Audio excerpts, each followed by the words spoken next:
السلام علیکم. الحمدللہ رب العالمین نحمدہ ونصلی علی رسولہ الکریم اما بعد فاعوذ باللہ من الشیطان الرجیم بسم اللہ الرحمن الرحیم. محترم خواتین و حضرات، جہیز کے حرام ہونے کی جو دوسری وجہ ہے اسراف. آئیے آج اس موضوع پر انشاءاللہ تعالیٰ گفتگو کرتے ہیں. اسراف یعنی فضول خرچی، ایسا خرچ جس کی ضرورت نہ ہو اور ایسی ضرورت جو حقیقی نہ ہو لیکن ضرورت پیدا کی گئی ہو، اس چیز کو کہتے ہیں اسراف. یہ اس کے لفظی معنی ہیں اسراف کے حد سے گزرنا.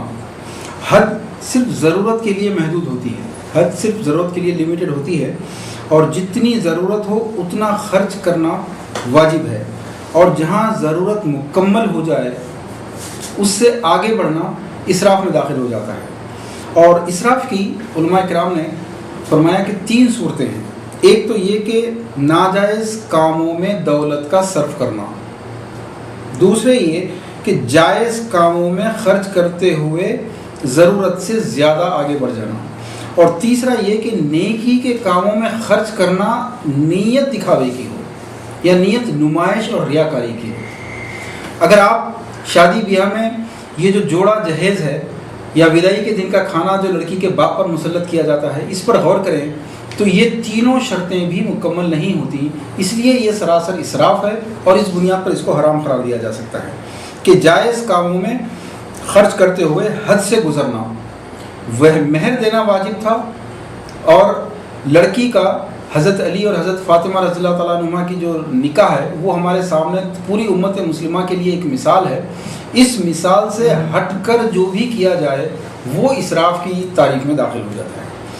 اور تیسرے یہ کہ اگر آپ ایمانداری سے اپنے اور اپنے پورے معاشرے پر خود ہی غور کر لیں کہ یہ جو کچھ دیا جاتا ہے اور جو کچھ لیا جاتا ہے، اس کے پیچھے جذبہ کیا کار فرما ہے. اس کے پیچھے جذبہ صرف اور صرف نمائش اور ریاکاری کا ہے کہ لوگ اس کو دیکھیں، لوگ لڑکی کو عزت کی نگاہ سے دیکھیں، لڑکی کی عزت میں سسرال میں اس کی عزت ہو. اور جو نکاح جو دعوتیں کی جاتی ہیں، اگر نکاح کے دن 5000 آدمی آئے تو لڑکے والے یہ سوچتے ہیں کہ اگر وہ 5000 کو کھلائے تو ہم 7000 آدمی کو کھلا کر بتائیں گے. اگر ایک بیٹی کی شادی میں اتنا دیا تھا تو ہم دوسری بیٹی کی شادی میں اتنا دے کر بتائیں گے. اسی طریقے سے لڑکے والے جو ڈیمانڈ کرتے ہیں کہ ہمارے فلاں بیٹے کے جہیز میں ہم کو اتنا ملا ہے، لہٰذا اس کو اتنا ہی اس کے ایکول دیا جائے. اور لڑکی والوں کو بٹوین دا لائنز یہ پیغام دیتے ہیں کہ اس سے زیادہ اگر دو گے تو تمہاری لڑکی کی اس سے زیادہ عزت بھی ہوگی. تو یہ وہ ضرورتیں ہیں جو پیدا کی گئی ہیں. عزیزان محترم، حضرت علی رضی اللہ تعالیٰ عنہ کا ایک قول غور کرنے کے قابل ہے. حضرت علی رضی اللہ عنہ فرماتے ہیں کہ شریف آدمی کو غصے کے وقت اور رذیل کو خوشی کے وقت آزماؤ. شریف آدمی غصے کے وقت اپنے آپ پر قابو کھو دیتا ہے، اس کی زبان اور اس کے دماغ کا جو تعلق ہے وہ معطل ہو جاتا ہے، وہ ڈسکنیکٹ ہو جاتا ہے، اور اس کے بعد وہ اپنے آپ میں نہیں رہتا. اسی طریقے سے رذیل آدمی جو ہوتا ہے وہ خوشی کے وقت وہ یہ نہیں دیکھتا کہ اللہ کا حکم کیا ہے، اللہ کے رسول کا طریقہ کیا ہے، کیا میں اسراف کی حدوں سے گزر رہا ہوں. وہ یہ کہہ کر اپنے آپ کے لیے ہر چیز کو جائز کہے کہ اللہ معاف کرنے والا ہے. جیسے یہود کہتے تھے کہ ہمیں دوزخ کی آگ نہیں چھوئے گی، چھوئے گی بھی تو چند دن کے لیے. اسی طریقے سے یہ اگرچہ کہ نمازی ہے، اگرچہ کہ روزے دار ہے، اگرچہ کہ نیک کام کرتا ہے، لیکن جب خوشی کا موقع آتا ہے تو وہ کام بھی کر جاتا ہے جس کو اللہ اور اللہ کے رسول نے صلی اللہ علیہ وسلم نے سخت ناپسند کیا ہے. قرآن میں اللہ تعالیٰ نے بنی اسرائیل، سورہ بنی اسرائیل میں فرمایا وَلَا تُبَذِّرُوا تَبْذِيرًا إِنَّ الْمُبَذِّرِينَ كَانُوا إِخْوَانَ الشَّيَاطِينَ وَكَانَ الشَّيْطَانُ لِرَبِّهِ كَفُورًا. کہ دیکھو فضول خرچی نہ کرو، اسراف نہ کرو، کیونکہ اسراف کرنے والے شیطان کے بھائی ہیں، اور شیطان اپنے رب کا ناشکرا اور کفر کرنے والا شیطان تھا.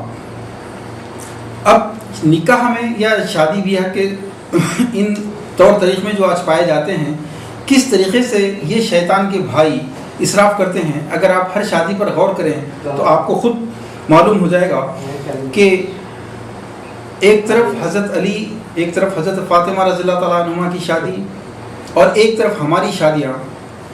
آپ صلی اللہ علیہ وسلم کو اگر اپنی بیٹی یا امت کی آنے والی قیامت تک ساری بیٹیوں کے حق میں یہ بہتر معلوم ہوتا تو آپ وداعی کے دن کا کھانا ضرور کھلاتے، لیکن آپ نے کھانا نہیں کھلایا.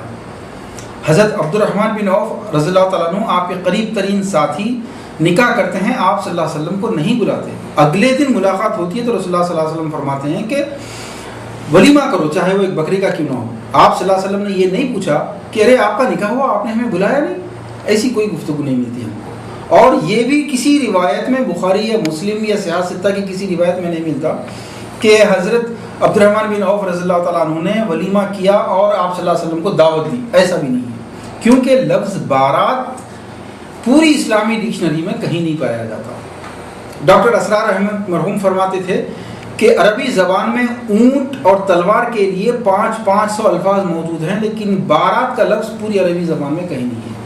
یہ وہ چیز ہے جو ہندو دھرم سے لی گئی اور یہ ضرورت پیدا کی گئی ہے. اور اس میں جو شیطان کے بھائی ہونے کا جو عنصر شامل ہے وہ اس طریقے سے ہے کہ شیطان جیسا عبد الماجد دریاوادی علیہ رحمہ فرماتے تھے اس آیت کی اس سورہ بنی اسرائیل کی آیت کی تفسیر میں انہوں نے فرمایا کہ چونکہ اللہ نے شیطان کو ایک مقام دیا تمام فرشتوں پر فضیلت دی اور اس کے باوجود اس نے کفر کیا اللہ کا حکم ماننے سے انکار کر دیا اس لیے وہ اپنے رب کا ناشکرہ بندہ کہلایا.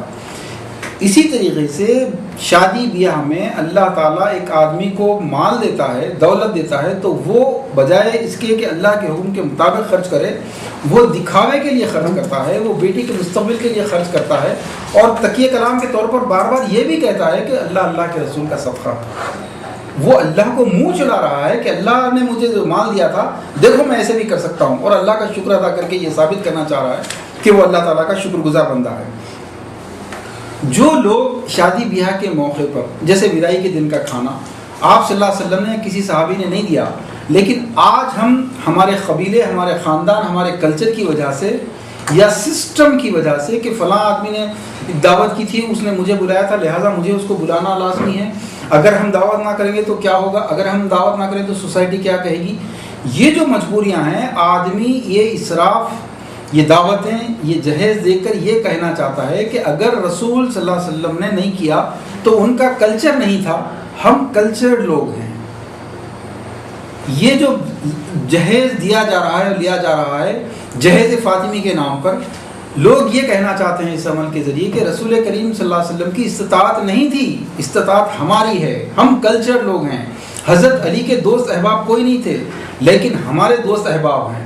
اس طریقے سے یہ جو وداعی کے دن کے کھانے اور یہ جو جہیز ہیں یہ رسول کریم صلی اللہ علیہ وسلم پر بہت بڑا بہتان ہے اور آپ صلی اللہ علیہ وسلم کی بہت بڑی توہین ہے. اس اسراف سے بچنے کی ضرورت ہے اور اس اسراف میں اگر آدمی نہ بھی چاہے تو اس کو جائز کروانے کے لیے ایسے ایسے بزرگ سامنے آتے ہیں کہ میاں شادی زندگی میں ایک بار ہوتی ہے, میاں اللہ تعالیٰ نے دیا ہے تو اس کو خرچ کرو. تو عزیزان محترم ان بنیادوں پر ان المبذرین ولا تبذروا تبذیرا ان المبذرین کانوا اخوان الشیاطین کہ فضول خرچی نہ کرو, فضول خرچی کرنے والے شیطان کے بھائی ہیں. یہ شادی بیاہ کی رسومات یہ جوڑا جہیز یہ وداعی کے دن کے کھانے یہ تمام کے تمام اسراف کی شکل میں آتے ہیں. اور مجھے یہ کہتے ہوئے معذرت چاہوں گا میں کہ شیطان کے بھائی صرف لڑکے کے باپ یا لڑکے کے بھائی یا لڑکیوں کے بھائی نہیں ہوتے بلکہ شیطان کی بہنیں جو ہماری خواتین ہیں یہ سب سے زیادہ اسراف کرنے پر مجبور کرواتی ہیں. اگر مرد رک بھی جائے تو ان کو مجبور کرنے والی یہ شیطان کی بہنیں ہیں. اور ایک طرف ہم اسلام دشمن جو فورسز ہیں ان کو قتل کرنے کے لیے تو در پہ ہوتے ہیں لیکن گھر کے اندر چھپی ہوئی ہماری یہ شیطان کی بہنیں ہیں ہم ان سے آنکھیں بند کیے ہوئے ہیں. تو مختصر یہ ہے جہیز حرام ہونے کی دوسری بنیاد اسراف ہے. اللہ تعالیٰ ہم کو اس سے بچنے کی توفیق عطا فرمائے. وصلی اللہ تعالیٰ علی خیر خلقہ وعلی آلہ وصحبہ اجمعین برحمتک یا ارحم الراحمین.